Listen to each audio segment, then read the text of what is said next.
The sun was slowly sinking behind the distant mesas, painting the wide open plains in a palette of burnt orange and deep crimson. The wind whispered through the dry grasses, carrying with it the faint scent of sagebrush, and earth baked by months of relentless sun. On the porch of a weathered wooden cabin, John Callahan rocked gently in his old chair.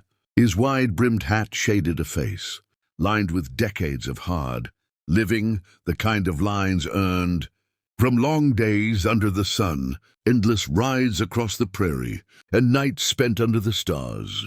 John had been alone for over 10 years, ever since the ranch had become his solitary world. His wife and daughter had long ago moved on, swept away by time and circumstances he refused to dwell on.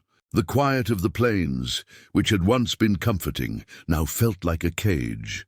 The only companions he allowed himself were the cattle, grazing lazily in the pastures, and the occasional stray coyote whose mournful howl echoed across the hills. He picked up a chipped mug, running a calloused hand over its rough edges before taking a sip of bitter coffee. The taste reminded him of mornings spent preparing for the rodeo, of dust in his lungs and of laughter he could no longer hear.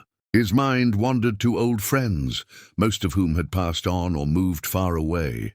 There were no neighbors within miles, just the vast, empty expanse of land that seemed to stretch endlessly in every direction. A sudden sound broke his reverie.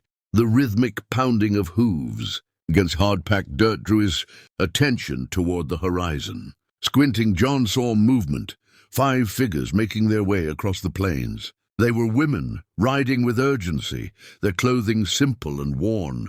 The sight made him tighten his grip on the mug, a mixture of caution and curiosity settling over him. As they approached, he could see the fatigue etched into their faces, the way their eyes darted nervously, yet held a quiet determination. Something in their posture told him they had endured much, and something deeper told him they weren't here by accident. John leaned back in his chair, letting out a long breath. He had spent years shutting himself off from the world, yet a flicker of curiosity sparked in his chest. He didn't know who these women were or why they had chosen his ranch, but the wind, carrying the faint sound of their voices, seemed to whisper that this encounter might change everything. The sun dipped below the horizon, casting the last light across the plains. For the first time in many years, John felt a strange anticipation, as though the emptiness that had long defined his life might finally be broken. The 5 women reached the edge of the ranch as the sun dipped low, casting long shadows across the dry earth. Dust clung to their boots and hems, evidence of a long journey across unforgiving plains. Their eyes, dark and wary, scanned the empty cabins and outbuildings as if hoping to find some sign of life. John Callahan stepped off the porch, his boots crunching against the gravel. He kept his hand near his holster, not out of hostility but out of instinct. Years of living alone had honed his sense of caution. "Please," the tallest of the women spoke, her voice steady despite the tremor of exhaustion beneath it. "We have nowhere else to go. Our families, they are gone. We've traveled far. Could you give us shelter?" John studied her carefully, noting the dirt smudged on her cheeks, the weariness in her eyes, and the quiet strength in her posture. Around her, the others stood close together, protective and hesitant, each holding bundles wrapped in cloth. They were clearly a family of survivors, bound together not by blood, but by loss. "Why come here?" John asked, his voice low, gravelly from years of silence. "This ranch ain't much. There's barely enough to feed myself." The woman lowered her gaze, then met his eyes with quiet determination. "We've heard of you, sir, that you live alone, that your land is empty. We mean no harm. We only seek a place to rest, to survive the winter." John felt a pang in his chest. He had built walls around himself long ago, walls against grief, loss, and the messiness of other people. And yet, as he looked at their faces shaped by hardship but resilient, something stirred inside him. Memories of family, of friendship, of laughter he had long forgotten, flickered through his mind. He exhaled slowly and nodded. "All right. You can stay, but this is my home, and you'll follow my rules. I don't do crowds and I don't do trouble." Relief washed over the women's faces, a mixture of gratitude and disbelief. They whispered thank yous, their voices soft and melodic, breaking the long silence of the ranch. One of them, a younger woman with keen eyes, stepped forward. "We'll work. We'll help in any way you need." John tipped his hat back, a small smile tugging at his lips. For the first time in years, the old ranch felt alive, not with the sound of cattle or the wind through the grass, but with the presence of hope, determination, and the promise of companionship.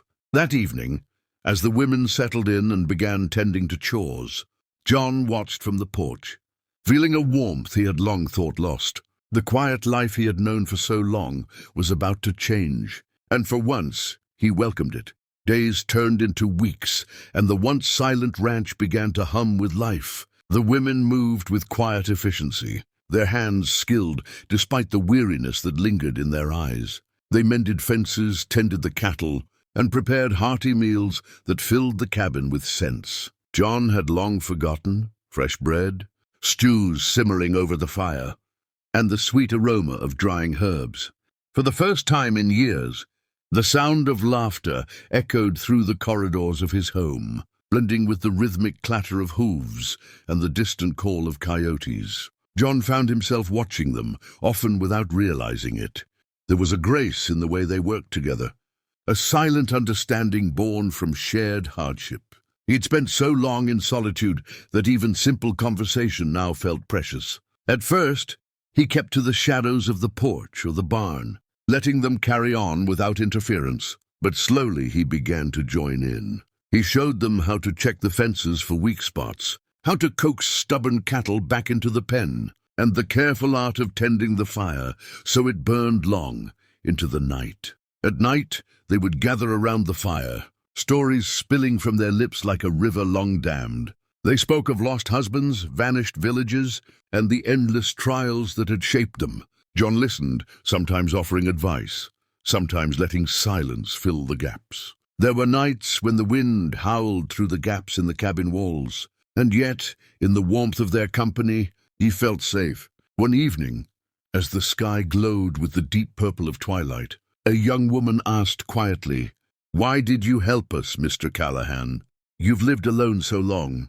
John leaned back, letting the firelight dance across his lined face. "A man can survive alone," he said, his voice soft, "but surviving isn't living. Maybe I was waiting for something or someone to make this life worth more than just breathing."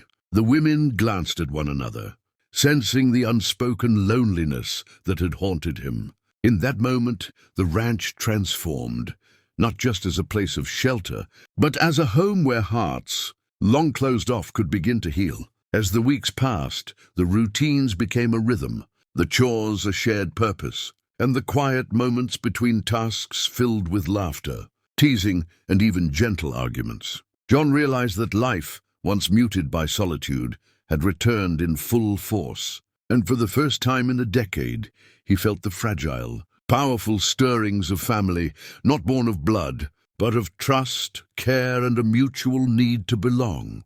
Winter arrived slowly, painting the plains in shades of silver and white. Frost kissed the edges of the wooden fences, and snow drifted softly against the cabin walls. The cold might have been harsh, but inside the ranch, warmth thrived, not just from the crackling fire, but from the bonds that had formed over weeks of shared hardship and companionship. The once lonely rancher, John Callahan, now found himself surrounded by laughter, voices, and the subtle chaos of a home filled with life. The women had brought vitality back to the ranch in ways John had never imagined. They rose before dawn, chopping wood, feeding the animals, and tending to the gardens that stubbornly survived under the snow. In return, John taught them the skills he had honed over decades, the art of riding. Across the plains, mending fences, grouping stray cattle, and surviving the harsh realities of life in isolation. Despite the grueling work, there was joy in shared purpose. Evenings were the richest part of the day. They gathered around the fire, passing bowls of steaming stew, sharing stories, and sometimes singing softly as the wind howled outside. The quiet cabin now reverberated with warmth, conversation, and laughter. John found himself participating not out of obligation, but out of a genuine desire to connect. He discovered he enjoyed teaching, guiding, and even listening more than he had anticipated. One particularly cold evening, John stepped onto the porch, looking out over the snow-covered plains. The women were inside, their voices carrying through the window as they worked on a quilt together. The sight filled him with a profound sense of peace. He realized that life had a way of offering second chances, even to the most hardened hearts. The loneliness that had once defined him was gone, replaced by the rhythm of shared work, mutual care, and unspoken understanding. The ranch had transformed into more than just a home. It had become a sanctuary. John and the women, each carrying their own grief, had forged a new family, a family built not on blood, but on trust, resilience, and love. They had discovered that even in loss, life could offer renewal, and even the loneliest heart could find belonging. As the fire crackled and the wind whispered outside, John tipped his hat back and allowed himself a small, rare smile.